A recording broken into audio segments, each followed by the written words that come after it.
Hello everyone. तो आज से हम बिगिन कर रहे हैं हमारी वर्ल्ड हिस्ट्री की series.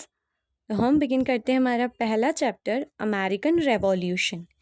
The American revolution background. In the 16th century, European countries began to make settlements in the newly discovered continent of America. Landless peasants, people seeking religious freedom, traders, and profiteers had settled there. The bulk of the population consisted of independent farmers.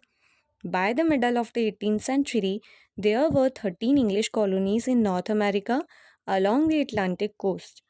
Each colony had a local assembly elected by qualified voters. These assembly enacted laws concerning local matters and levied taxes. However, it was the British Parliament which was the highest lawmaking body. But soon there was realization that the interest of American colonies cannot be protected by unrepresentative assembly located thousands miles away.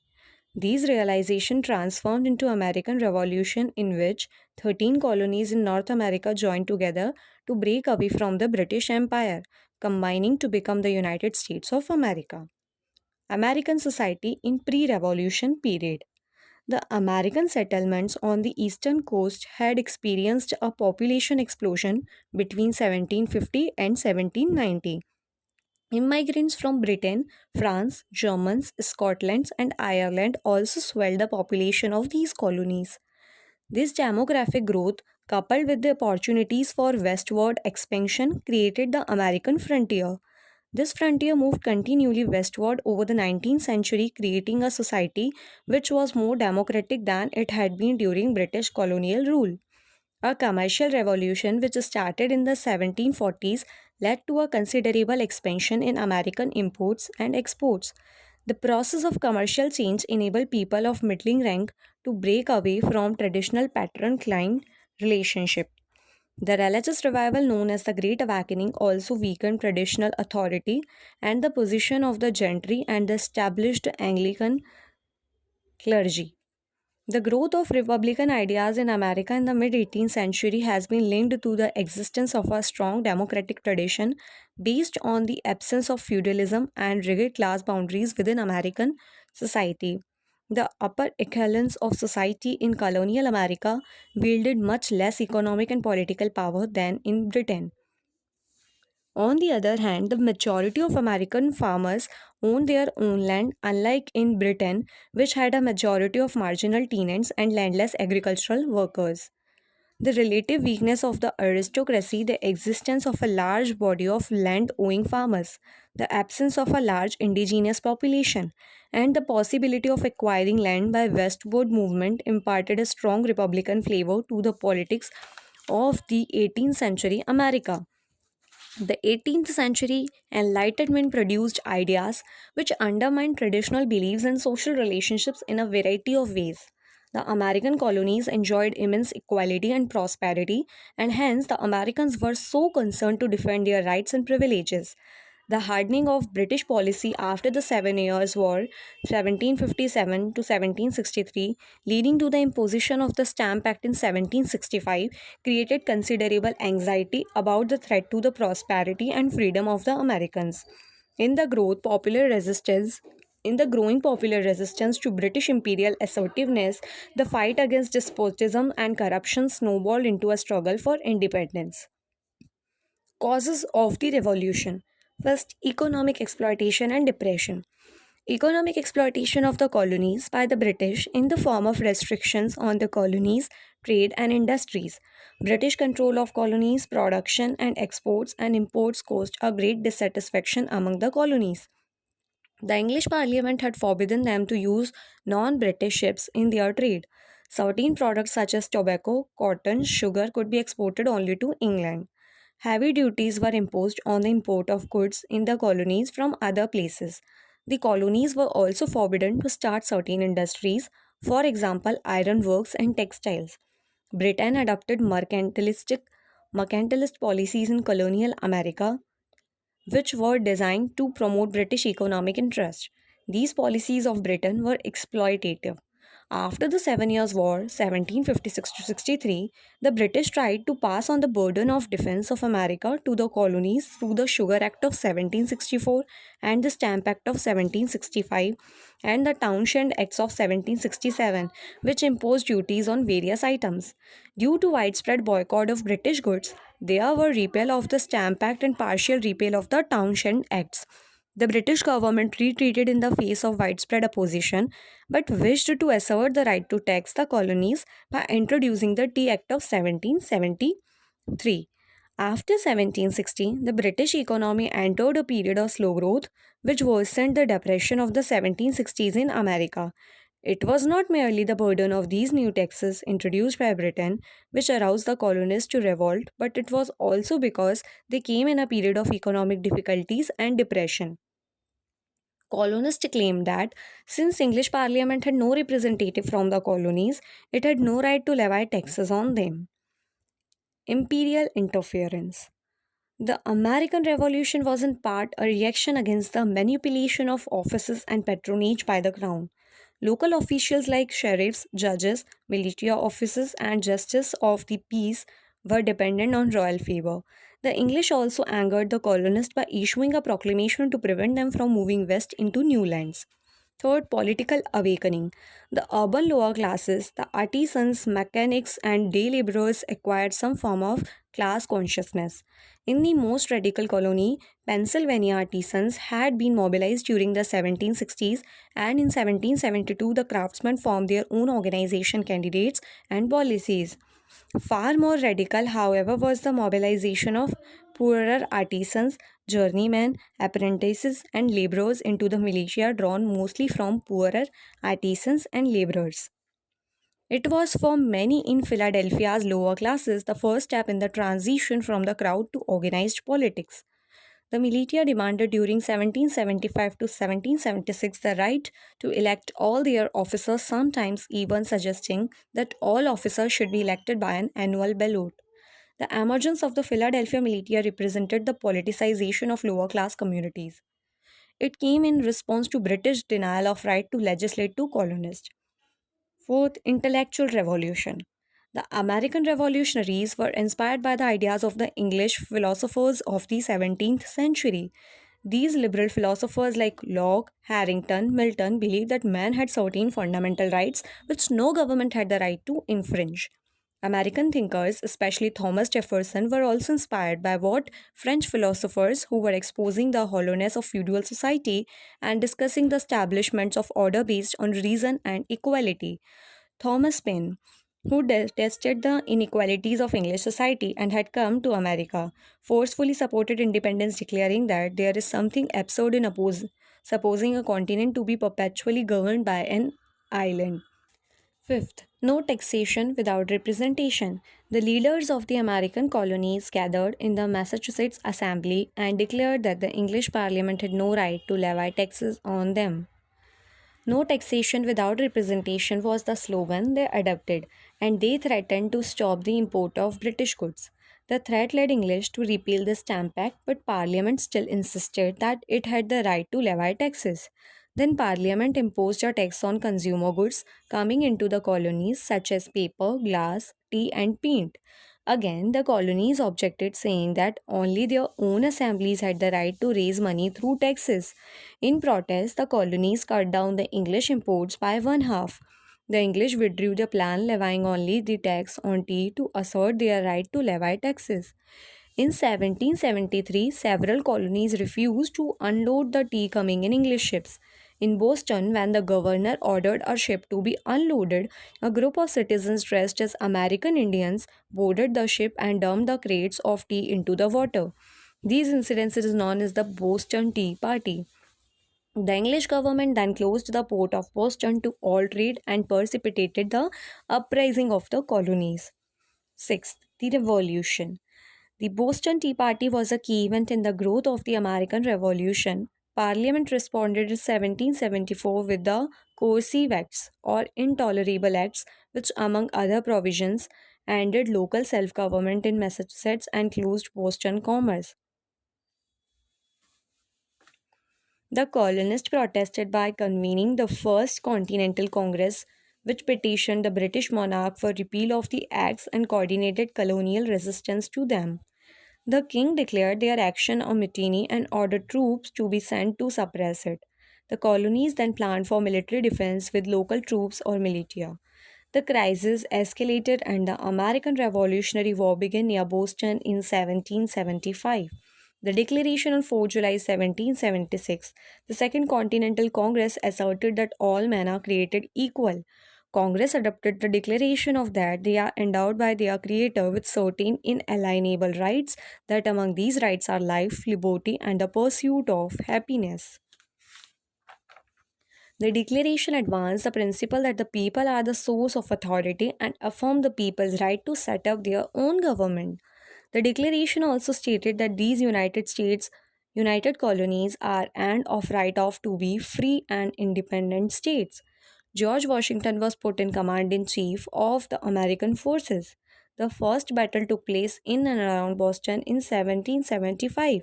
Then English sent a force to Canada with the plan to march it south and so cut the American colonies in half.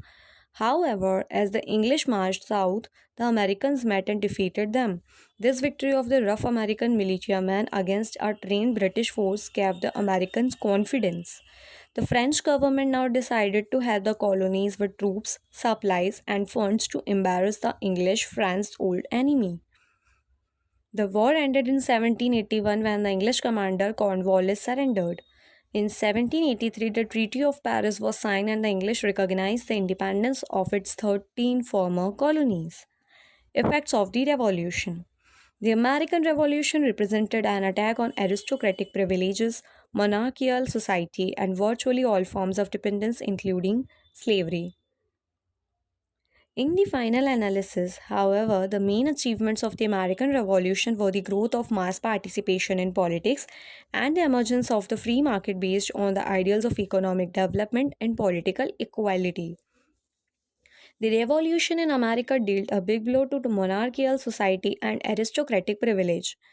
About 80,000 loyalties, the British supporters left the United States during the course of the revolution, and their departure weakened the old colonial power structure. Victory of liberalism, republicanism, and enlightenment.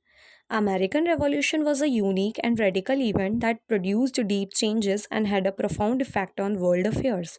Rise of the Enlightenment as reflected in how liberalism was understood during the period, and republicanism, these were demonstrated by a leadership and government that espoused protection of natural rights and a system of laws chosen by the people. Only with the development of the American system over the following centuries would a government by the people promised by the revolution be won for a greater inclusion of the population. Inspiration. American Revolution gave birth to a new kind of political setup. The rights of the people were incorporated into state constitutions. Concepts of liberty, individual rights, equality among men become incorporated as core values of liberal republicanism. It posed a greater challenge to the old order in Europe. It was the first successful revolution against a European empire and the first successful establishment of a republican form of democratically elected government.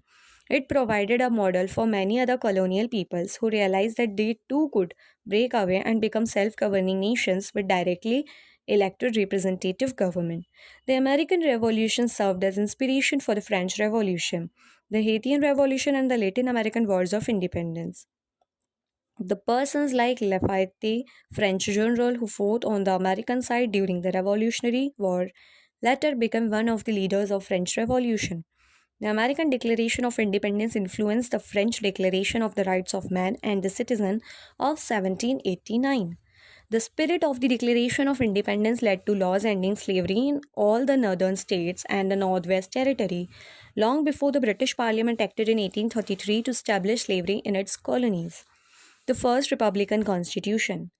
Federalism. The American Constitution established a republican form of government at a time when states in other parts of the world were governed by monarchies. However, the process of constitution making was not so smooth. The American War of Independence helped to unite all the 13 American colonies, but they were reluctant to abandon their distinctive economic interest and political independence. Under the Articles of Confederation, 1781, to 1787, the central government was extremely weak, most of the power led within the states. A single state could veto any attempt to alter the Articles of Confederation. The Constitution of 1789, which was produced by the Philadelphia Convention, has been regarded as a series of compromises between free and slave states, large and small states, between Federalists and the Anti Federalists. The dissent and debate during the process of ratification of the Constitution led to the framing of the Bill of Rights in 1791, authored by Jefferson, these being the first 10 amendments to the US Constitution. Of these rights, only one deal with the rights of the states, the rest being concerned with individual freedoms. Separation of powers. The American Constitution was based on the doctrine of the separation of powers in order to prevent any one branch of government, the executive, legislature, or judiciary, from becoming dominant. It also combined the federal principle with equal representation to each state in the Senate with the principle of a national government and a democratically elected House of Representatives. The Supreme Court was given the power to interpret the Constitution. In the 18th century, the Constitution established the basis for a strong national government, which proved capable of dealing with the problems of a rapidly modernizing society in the early 19th century.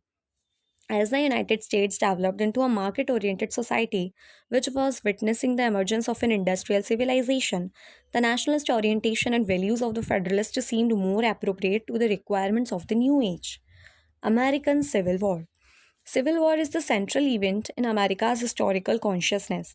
While the Revolution of 1776 to 1783 created the United States, the Civil War of 1861 to 1865 determined what kind of nation it would be. America's westward expansion raised question about what laws and customs should be followed in the West. Ever since the nation's early days, the northern and southern parts of the United States had followed different ways of life.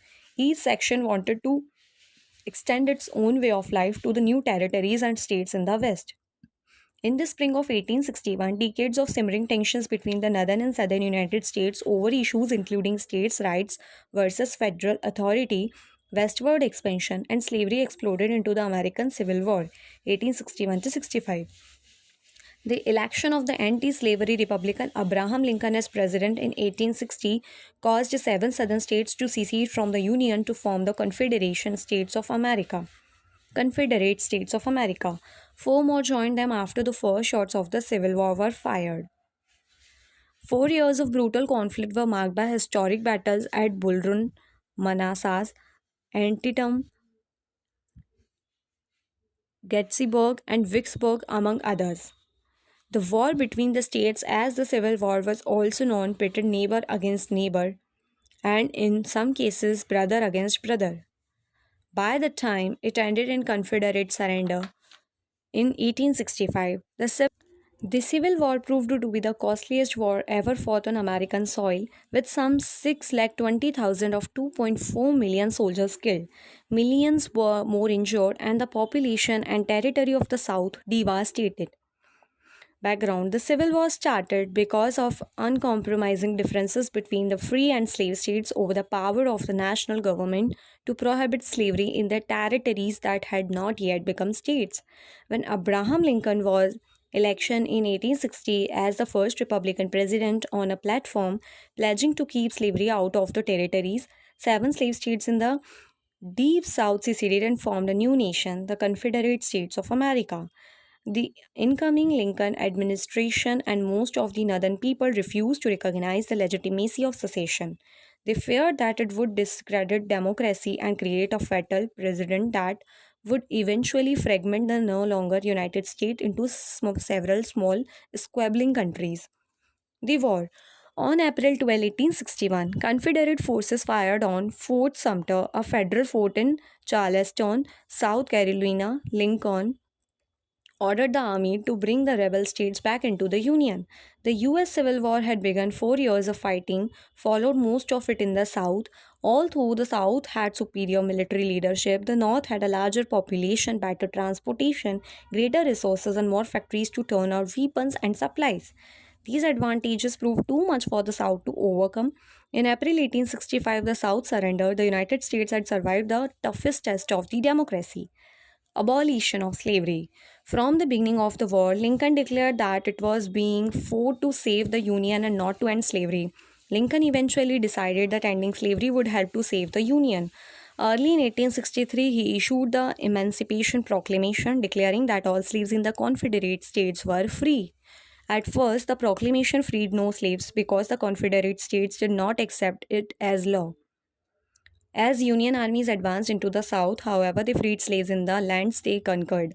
The Emancipation Proclamation also showed people in Europe that the war was being fought against slavery. The proclamation made many Europeans, especially the British, less sympathetic to the South. They did not send the money and supplies that the South had hoped they would. In the aftermath of the war, the US Congress passed the 13th Amendment to the Constitution, which forever abolished slavery in all parts of the United States. Soon after, the 14th and 15th Amendment extended the rights of citizenship to all Americans, white or black, and guaranteed former slaves the right to vote. Thank you.